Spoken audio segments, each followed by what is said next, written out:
Madame la ministre, et chers participants, tout d'abord, permettez-moi de remercier la présidence française de l'Union européenne pour l'organisation de ce forum sur la sécurité maritime ici à Brest. J'espère que les travaux de cet après-midi auront permis de dégager des pistes de réflexion et d'action. Parce que la sûreté maritime s'est imposée comme un enjeu essentiel pour l'Union européenne, à la fois parce que, en tant qu'acteur global, l'UE dépend fortement du transport et des infrastructures maritimes. Mais également parce que les menaces pesant sur la sûreté maritime sont croissantes dans toute la planète, sur toute la planète. Les rivalités géostratégiques, la criminalité, le terrorisme font d'espaces communs tels que les océans des zones de plus en plus prisées et contestées. Les normes et les règles qui gouvernent une utilisation pacifique et libre des océans et qui ont permis le développement du commerce mondial sont attaquées et parfois, malheureusement, avec succès. Nous voyons apparaître des menaces maritimes hybrides qui élident le contentieux juridique, politique du fait accompli, cyber activities et d'autres zones grises. Et seule une action concertée au niveau international peut nous permettre de relever ces défis. Et nous, à l'Union européenne, nous disposons de l'expertise, des capacités et des ressources nécessaires pour relever nombre de défis liés à la sûreté maritime. Elle est déjà fortement engagée dans ce domaine, avec notamment 2 opérations navales majeures que tout le monde connaît, Irini en Méditerranée et Atalanta dans l'océan Indien. L'année dernière, 2021, cet engagement a pris une dimension supplémentaire avec le concept de présence maritime coordonnée. Et ce nouvel outil doit nous permettre de tirer profit des moyens navals et aériens qui sont déjà déployés par les États membres pour accroître la capacité de l'Union à agir dans des zones maritimes de notre intérêt.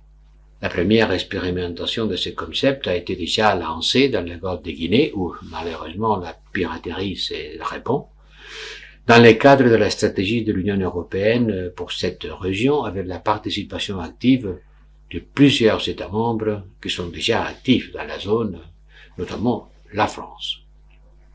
Et ces dernières années, l'augmentation du nombre et de la gravité des actes de piraterie dans le golfe de Guinée a conduit de nombreux acteurs, les États côtiers et l'industrie maritime en tête, à souhaiter que l'Union s'investisse davantage dans la lutte contre l'insécurité maritime.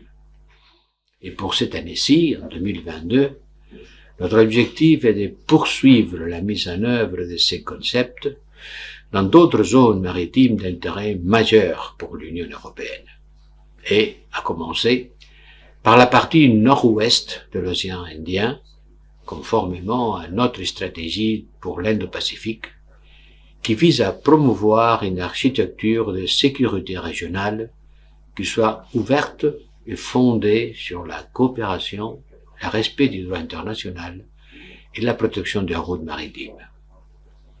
Parce que sans doute, la sûreté maritime constitue un domaine privilégié pour développer des coopérations dans une région, dans celle-ci, mais aussi pour contribuer à renforcer les capacités de nos partenaires partout. Nous prévoyons également d'y accroître la présence navale européenne, en particulier par l'organisation d'exercices et d'escales, de renforcer les synergies avec les initiatives des États membres, telles que la mission européenne de surveillance maritime dans les détroits d'Ormuz, qui est bel et bien une grande initiative française. À cet égard, je souhaite remercier la France de nous avoir associés aux dernières réunions du forum de coopération Indian Ocean Naval Symposium, contribuant ainsi à renforcer la visibilité de l'Union européenne dans l'Indo-Pacifique. Mais au-delà, l'Union européenne doit aussi réfléchir au rôle qu'elle veut jouer à plus long terme. Et pour ça, la mise au point de la boussole stratégique nous donne l'occasion de le faire, notamment dans le domaine maritime. Nous devons en particulier renforcer nos capacités à collecter et à partager l'information maritime et augmenter notre résilience face aux menaces hybrides.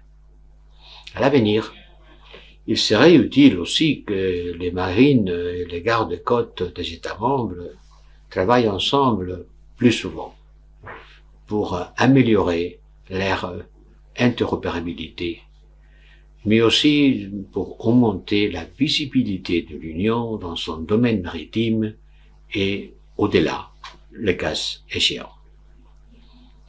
C'est en combinant ces différents outils que l'Union sera à même d'affirmer son rôle stratégique sur les océans dans le contexte de rivalités croissantes et d'augmentation des menaces que nous connaissons. Mesdames et messieurs, merci beaucoup pour m'avoir écouté. Je vous en remercie.